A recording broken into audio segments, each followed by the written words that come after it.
Well, good morning, church. Hello, and welcome to those joining online. Those that will watch us later, hello to you as well. We are in a sermon series. Woo! Yay! Right on. So, as we're here today, you notice in your bulletin, our sermon series is entitled Rebuilding the Wall. Now, your pastor has a sense of humor. As I mentioned before, when we first started this sermon series, it was called Rebuilding the House, and then I accidentally switched it to Rebuilding the Wall. So I thought about switching it again just to see if you'd notice, but no one would get that humor except me. So I left it. We're just going to stay with Rebuilding the Wall, Part 3, as we're here today. But thank you for being with us. And let us pray as we're here. Lord, may the words of my mouth and the meditation of all of our hearts be pleasing in your sight. The Lord, our rock and our redeemer. Amen. Well, hello again, and welcome to our service. We have been in a sermon series, and it's called Rebuilding the Wall. And what we've been doing is we've been looking at the book of Nehemiah, which tells this great story of Jerusalem when it has been just destroyed. And the powers that be, the Jews that are faithful to God, have been captured or in captivity, and they're specifically serving in all sorts of roles. And one of them was Nehemiah. At this point, the people that had conquered Jerusalem, they themselves had been conquered by another empire called Persia, and the king Artaxerxes was there, and the cupbearer to him was Nehemiah. And remember the story so far, right? Nehemiah was there, and word didn't necessarily travel the fastest back then, and so some of his fellow Jews had just come back from Jerusalem. They were coming back in, and he heard that they were in town. He went to meet them, and he asked them, how is it with Jerusalem? Because they still believed that this was the place that God had led Abraham and all his descendants to go and to be a light among the nations, and to basically show the people who God was, and to live according to God's way that was different than the rest of the world, so that the world could know who God was after it had been lost all the way back in the days of the flood. And so as you remember this story, right, he hears the story, and the people of Jerusalem are in bad straits. The walls are broken down. The city gates are still burned with fire and laying in ruins, and the people are hard-pressed, as the scripture says, that they are in a hard time. And so Nehemiah, of course, when he hears these words, as we talked about that first week, the very first thing he did was he took time to grieve. And it was significant. It was 4 months. Remember that. Like 4 months he grieved, right? And of course, part of that grieving was in private, because in public, remember, he had to go and put on a shiny face in front of the king and act like everything was okay. And he did that for 4 months as the cupbearer to the king. But he took time to grieve, and we've taken time to grieve and where we are. He then had that moment where he had to risk himself. He finally just got to the point of saying, is it me or not? Can I do something and protect the people of God with my power or what God has given to me? Or am I going to sit back in kind of my comfy life? Cupbearer is kind of a comfy life, quite honestly, and so does he sit back and not do anything? And Nehemiah, remember, as we looked last week, risked himself by going before the king and actually showing his sadness. Because again, the Persian kings, you weren't supposed to be sad in front of them. That was to put your life on the line. They were, the radiant being before you, and you were supposed to only be glad in their presence and happy. So to be sad was sort of an affront, and so when you get there, the king, of course, asked him, what is it you want? We read in our story here today. And not only these grieving is going on, not only is he risking himself, but we're going to finally see that when the time was right, he had spent that time grieving to be ready for action. And what I mean by that is, you notice in the story, what happens? He's sad. King says, what's the matter with you? This must be sadness of the heart because you're not ill. And of course, what does Nehemiah do? He tells them exactly what it is. My brothers are in hard straits. The city of Jerusalem is destroyed. And the king asks him, what is it you want? So when Nehemiah tells him, send me, let me go and go rebuild it and rebuild this place and give me the ability to do this. And the first thing the king asks, you notice, is, how long is this going to take? Right? Right? Because you're my cupbearer. I need you back here at some point, right? But here's the key. Nehemiah had an answer. Don't miss that. Right? The time of grieving, sometimes when we think of grieving, we think of it as idle time or wasted time. I could have been doing something more productive. No. Grieving time is productive time. It's done right. Because what grieving time does is it actually orients you towards the future. It helps you understand what needs to be done, and it gives you motivation to push forward through what other obstacles that you're going to face. And Nehemiah and the people of God are going to face some obstacles, as we see in this book. Yet that grieving time was so important, and so important not to rush through, because he was ready when the time was right. And when he prayed to God, Lord, put in my heart what needs to be said, he had the answers for the king. And the king, instead of saying, off with his head, as we saw in the story, says, okay. Right? And then he asked, well, if it pleases the king, can I, have some people to go with me to protect me and make sure and give me all the letters of official, business so that when people ask me, I get safe passage and can get there? King goes, okay. And he goes, oh, if it pleases the king, can I have some wood and lumber to rebuild the thing that I'm actually going to do? And the king goes, okay, right? I mean, he was ready for the time because he knew what had to be done. And he knew that time from that grieving, what needed to be done. You see, and there were some things in this story also that's really important to point out. There were some things that were big ticket items that had to be in place before he could even start on the building on the wall, right? He had to get king's permission. He only needed the king's permission. He had to get the letters of official business to show people and to actually keep people off his back, and protect them. He had to have sort of a retinue of military people to actually protect him from all the scoundrels that were out there and actually get him to the place and actually protect the people once he got there. And then he needs actual materials to rebuild the wall, rebuild some of the buildings and the noble houses and things like that that are needed to run the city of Jerusalem. So, but he didn't have specifics too. Notice that when he got there in our story, he stays there, it says, for 3 days. Doesn't let anybody know what he's doing. And he sneaks out at night. You can get this picture, I picture him, riding whatever mount he's got, whether it's a donkey or whether it's a camel or whether it's a horse or whatever he's got. He's riding something, everybody else is on foot, and they're sneaking around the wall. He sneaks out the gate. They go around all over Jerusalem. He tries to get through one way. It's blocked so much, he can't even get the horse or whatever, horse or donkey, whatever he's riding, actually up the thing. So he has to turn around and go back. They walk the rest of the wall, and he goes back the same gate that he came out of to investigate the wall, to see exactly what it needed to be done. Now, I think this is a good word for us today to think about some of the aspects of this story and where we are. We've been talking about how we are rebuilding the house, rebuilding not just the wall in the sense of this story, but rebuilding this house, right? To be this place of, once again, that we want this place to be the family that we want, right? To look again and feel on Sunday morning when you come here that you are part of family, right?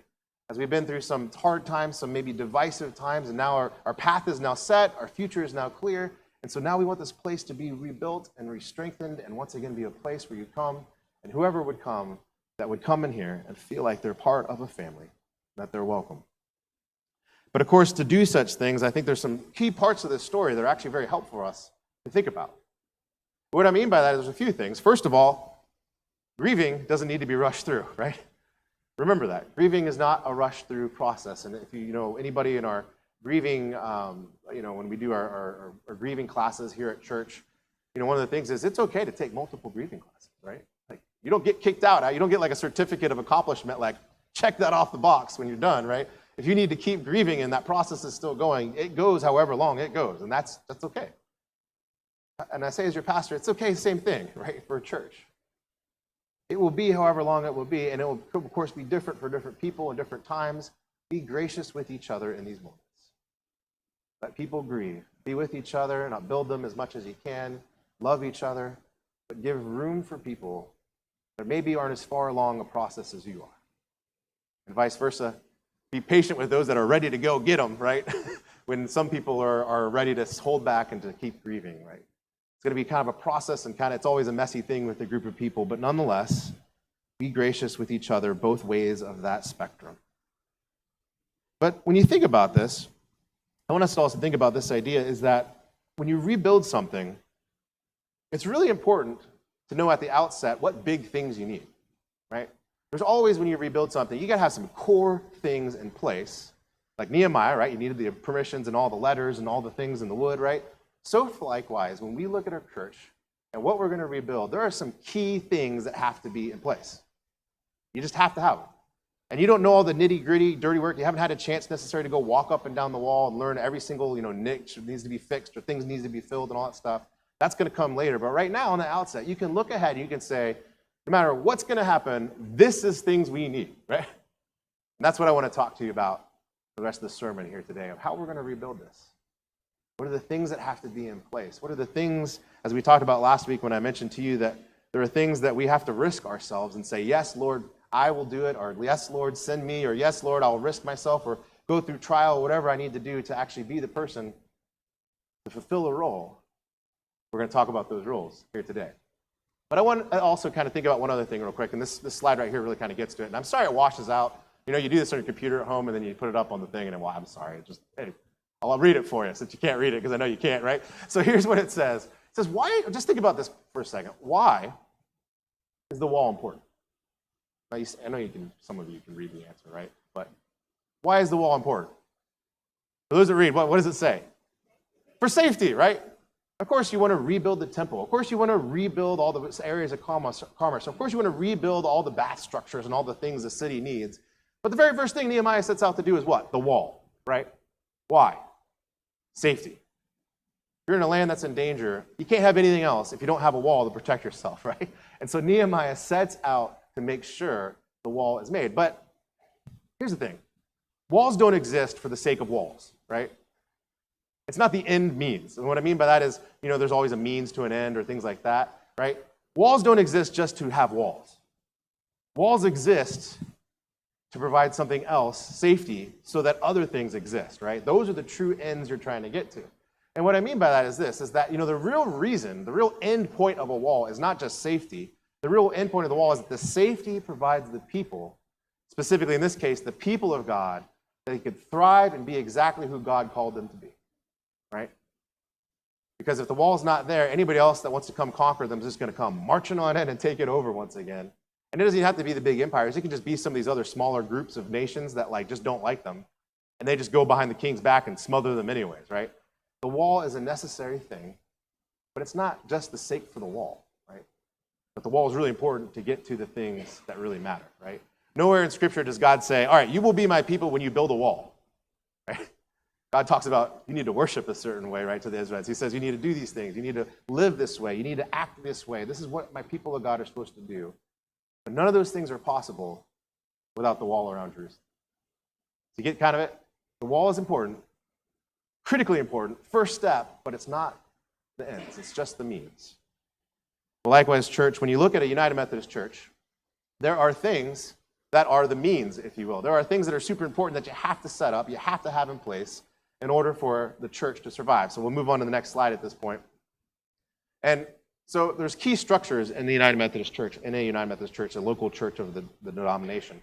And here are some of them. And why are these structures important? Well, they're important because, first of all, they provide structure, as the name kind of suggests, right? They offer discernment and ways of churches to work through discernment. They offer ways of working through decisions whenever something comes up or working through problems. And if you don't have those there, even if you do all the other things that we're called to do, the end things, sometimes those stuff get all tripped up and falls apart because you don't have a way to work through things. Now, again, just like the wall, these things are critically important to have in place. They have to be there, but they don't exist for themselves, right? There's a bigger purpose, right? These structures exist not because these structures are the end means that God wants a church to be. These structures exist so that the other structures that we're talking about, other things that come along that really define who God has wanted us to be, so that the people of God can thrive and call and be the people of God that God has called them to be. And because we're a church, we believe in Jesus Christ, we have a mission. We're not just called to sit in here in our little pews, and do the God thing necessarily just for ourselves. We're called to be fulfilling the Great Commandment of reaching out to others, not only blessing them, but telling them about Jesus Christ, not only by the way we act in our lives, but with the words of our mouth, and to offer that invitation to become a disciple of Jesus Christ and to start that journey, and to walk alongside them every step that we can, help them grow into a mature disciple of Jesus Christ. That is the end. That is what we're trying to get to, right? But you can't get there if you don't have those structures there. Now, what are those structures? It's the next slide right here, right? Now, I got to be honest. If you told me a number of years ago, hey, Pastor, there would be a Sunday morning where you're going to preach on the structures of the United Methodist Church for your sermon, I would have gone, no way, Jose, sign me up for something else, right? But yet here we are, and I'm going to have some fun with it. You can't have some fun with it if we have some fun along the way. All right, so we're going to, you guys got my sense of humor. You know it's coming, so sorry. I'm just going to apologize ahead in advance. But there are key structures in the United Methodist Church. Now, again, none of these exist for the sake of themselves. They exist to do the very mission that we just talked about, right? To be the people of God here, but also reach out to others. And here are some of the structures that you need. And really, any denomination, any church needs these in some degree. It just depends on what they label them, what they call them, and all these things. These are what the terms we use in our denomination. First of all, you need lay leaders, or in our church specifically, in the past we've had co-lay leaders, right? And we'll talk a little bit more about that, but that's one of the roles. You need a lay delegate, because we're, as a United Methodist Church, we're not just this church. We're actually a denomination, and actually the way we think about the United Methodist Church is we're just the local entity of the church. So like if you go down to Lithopolis or you go down to Hopewell, you go over to Asbury, like you're actually still in the same church. You're just in a different location, right? You know what I'm saying? Like that's kind of the idea. Like we're not just us here in Groveport. We are us wherever United Methodist Church is. You're supposed to think of it as that's your church there, wherever you go. Whether it's here, another country, another place across the world, same thing. But part of that deal is that we have a polity that we get together, and there's a whole bunch of important things that get decided. And our lay delegate, SINS, goes once a year to a specific area, as we'll talk about, and does something very important on behalf of our church and other churches as well. So we'll get to that in just a minute. Another thing is the nominations committee. We'll talk more about that, but you may have never heard of it, but we've had one, and it's really important. We'll talk about it. There's also the trustees, the staff parish relations committee, which is a word, you guys just normally call it staff parish for short, but the official word, because they keep changing, it's always changing. You know, they always like to update language. It's staff parish relations committee. If you call it staff parish, I ain't gonna bite your head off. It's cool, do what you need to do. And then finally, a finance committee as well. So let's go to the next slide real quick. So let's just talk a little bit about each of these. But again, that's not the church. If you had all those things in place, it could be any entity under the sun, any business. This is what defines the church. Those structures have to be in place, though, for these to work well. It's like the wall you build on a city. It protects the church, it guards the church, it sets boundaries on the church, it does all those different things so that the church can actually do the churchly things that it's called to do, right? So this is the ends, if you will, for what we're called to do. We're called to do missions. We're called to have worship and to do it wonderfully. We're called to do prayer and to do it fervently. We're called to get into Scripture and let it change our lives. We're called to reach out to our children and youth, not only in this church, but in our community. And of course, that last one, too, to be for the community. Now, that's just actually, I just needed the last thing in there because technically reaching out to the community, that's missions. It's the same thing, right? But I need another, when you make these slides, you have little spots, you need to fill something in. But anyways, so there's one right there, right? So community, reaching out to missions. And once again, this is what the church, this is the heartbeat of who we're called to be. But again, if we just try to set those things up without these others, you're setting up square wheels on a cart. You know what I'm saying? Like, it's going to bounce around, and at some point, the wheels are going to fall off, and bad things are going to happen, right? And so let's go forward here. Let's talk a little about each of these. Before we do, you might have heard this before. Maybe. Oh, go back to where you just were. You might have heard this before. There's a meeting, right? Maybe you heard about it, right? February 11th, here in the sanctuary, on 9 a.m., we'll start it, right? And we're going to come together. It's an open church invite. If you're part of our church and you say, hey, you know what? Just like Nehemiah, I want to do something. I'm not going to sit on the sidelines. I will come. I will do something. Come that day. You're invited. You bring donuts? All right, wait, come get some donuts, right? Right? So come on and get some free food. Woo! Anybody want to bring coffee? Or I don't know, should I keep it going? Is this like the offering plate? I just keep passing around and see what we get. But anyways, we're going to come 9 a.m. here in the sanctuary. Be there or be square, right? No, in all seriousness, like, come and be part of your church. If you're invested in this, if you're saying, you know what, I want this church to be this again. I want to see this church thrive. I want to see this church grow. We've chosen a path, and whether it was one I wanted or not, but I'm still part of this church. This is my church. I want to really grow. Come and be part of it. One thing about that is if you can't be there that day, I know there's a number of you that have told me, talk to me. Because your name may get brought up in some nominating of that day, and that's perfectly fine, right? But I need to know that you are willing in the first place to serve on any of these things. Key with that is, I'm going to say this over and over again, your pastor has so much going on in his life right now, it's real easy to forget a name or two. So what I would love you to do is, instead of just telling me after the service, because then I got the twins, and then like life goes crazy for about 6 hours before I can actually think about what happened on Sunday morning again, what I would love you to do is like email me or text me. That's even better, right? And it's okay to remind me and say, Pastor, just remember, I'm willing to serve. It's okay. You're not going to offend me. More communication this season is better than little, so just keep that in mind. But again, in case you're wondering, there's a meeting on February 11th, 9 a.m., and come on out to it. Now let's just talk a little bit about each of these, right? Why are they important and what they are, and why in our church do we need these? First of all is the lay leaders, and really what a lay leader does is they kind of help oversee the church, right?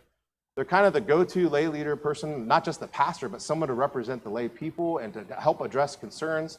You know, if you ever thought about all the roles of what a pastor does on a given week, pastor can't do everything. I don't care if like it's the next Apple CEO comes to your church before going to be the Apple CEO. They're not going to be able to do everything. Just know that up front. It doesn't matter if it's a big church, small church, or whatever. There's too much stuff to go on. And so what a lay leader does is really come alongside the pastor and work with the people. And so they work with the pastor, they help make sure stuff goes smoothly. Whenever someone gets really upset about something, and it may be appropriate for maybe that lay leader to go talk to the person before even the pastor does, just to sort of kind of hear and have another voice to be part of that. Sometimes they are like that, kind of like a mediator person. Whenever you're with two people that see a disagreement, they're actually that third person in the room that helps those two people see a little bit more eye to eye. Someone who's really good at this would be someone who's good at negotiation. Someone who's like good at finding compromise, yet also at the same time being decisive about it. So like someone that's going to say like, hey, we're going to go this way, and do this, and just kind of firmly go that way. And also, as I always like to tell them, well, I didn't do it here because we have enough preachers, but in all my other churches, you're a backup preacher. If I don't show up for some reason that Sunday, right? If I get in a car wreck or just, I don't know, something happens in life, guess who's going to preach, right? Have a backup sermon, right, ready in your pocket for those days. So that's what a lay leader does. Let's go on to a couple others here. Lay delegate. Now, I put up C-SPAN because, does anybody here watch C-SPAN? Bless you! We got a couple. Amen. I'm so glad God makes different people for the world. You guys are different. Bless you. I don't know why God made you the way he did, but it's for this purpose, right? But because a lot of us can't watch C-SPAN. I can't. Like, I'm just going to tell you right now. I might be the most interesting thing as far as like what I'm interested about. It's watching paint dry. Right. But I'm just saying, some of us watch 0% of C-SPAN. Yeah, okay. That's what I'm saying. Yeah, but as you're sitting here, you think of a lay delegate. What they do is they go and they be part of big, huge meetings with big denominational stuff, especially in West Ohio, and they help decide things. And so they do all the processes you would, and kind of like as you watch C-SPAN, a lot of the speeches, a lot of the different things. They work through that. And part of your duty is to represent the church, your local church that is, but also think about the impact as the whole congregations of all West Ohio. And so it's someone that not only has free time too, because basically we always meet in early June, and it's a multiple days in a row. Sometimes it's 3, sometimes it's more like 5. And so you have to be able to take time off. If you have kids or something you can't find daycare for them, probably isn't going to work out too well. But just know that this is something that we're going to need in the future. You need a lay delegate, right?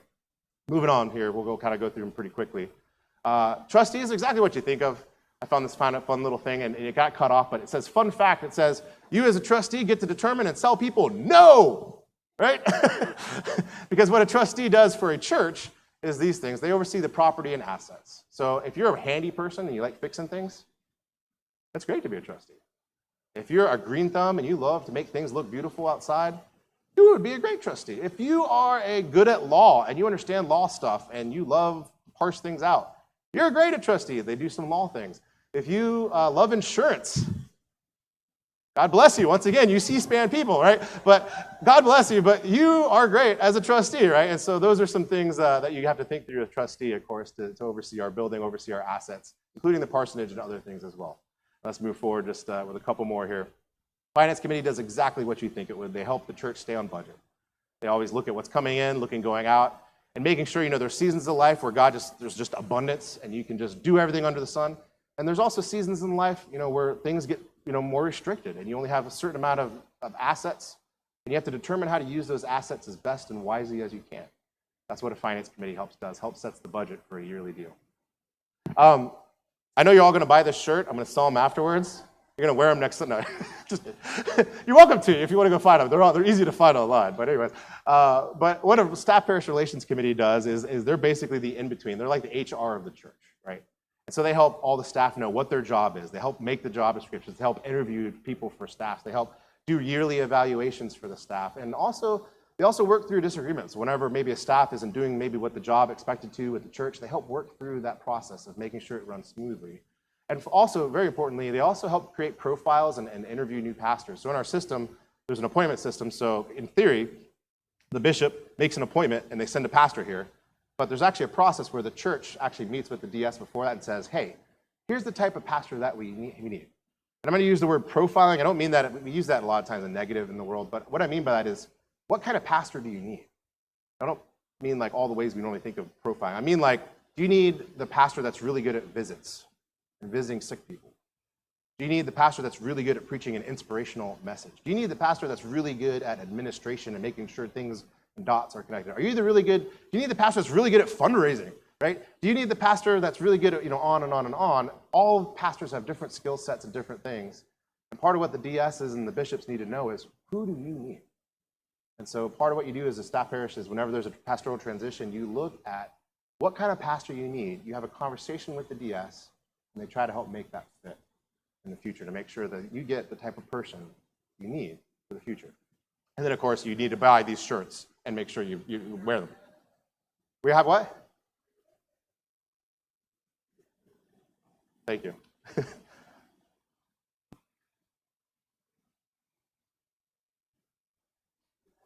Thanks. I love you guys too. The final thing I want to mention was the nominations committee. And no, you don't get an Oscar. But I can't even read it right now because my eyes are so blurry. Maybe I can actually see this a little better. Yeah. So basically, what the nominations committee is help populate these committees. And so what you do is they actually are people. If you're a long-term member of this church and you know everybody, and you know the type of people everybody is and who's going to show up to things and do things, you're a great person to be on this committee, because part of this committee is to help nominate people, and eventually those get voted upon at charge conference, and the church has a say in it. But they help put a list of names together to go and ask, hey, will you serve on this committee for these coming years? I just wanted to just add there just real quick, is kind of our polity in the United Methodist Church is that the pastor actually decides who goes on that. Believe it or not, like the pastor has all the authority to just name who they want on the nominations committee. That's not who you guys are, though, right? There's a but there. And so one of the things I, of course, want to do is work with you all to make sure we have a current nominations committee, right, that can do this and do this well. And I don't want it just to be me naming some people. We're going to do it together. In case I forgot to mention it, last slide. Did I mention that there's a meeting on February 11th, 9 a.m., right? Just to find a couple final thoughts on that. Just be prepared that day. Again, let God lay it on your heart. Are you Nehemiah? Is God calling you to just risk something? Be something for this church and to make this community, again, flourish. Final thoughts on that is also just nominations. That day, just to kind of know what to expect, we're going to basically wipe clean the slate. So if you're on a committee and you were supposed to roll off, ideally what happens is normally you serve in these committees for 3 years and then you roll off and other people roll. We're just wiping everything clean, right? There's no one on any of these committees, and we're going to, that day, actually create these committees. And so if you're someone who's sitting there going, oh, phew, thank goodness I just got off my trustees for 3 years.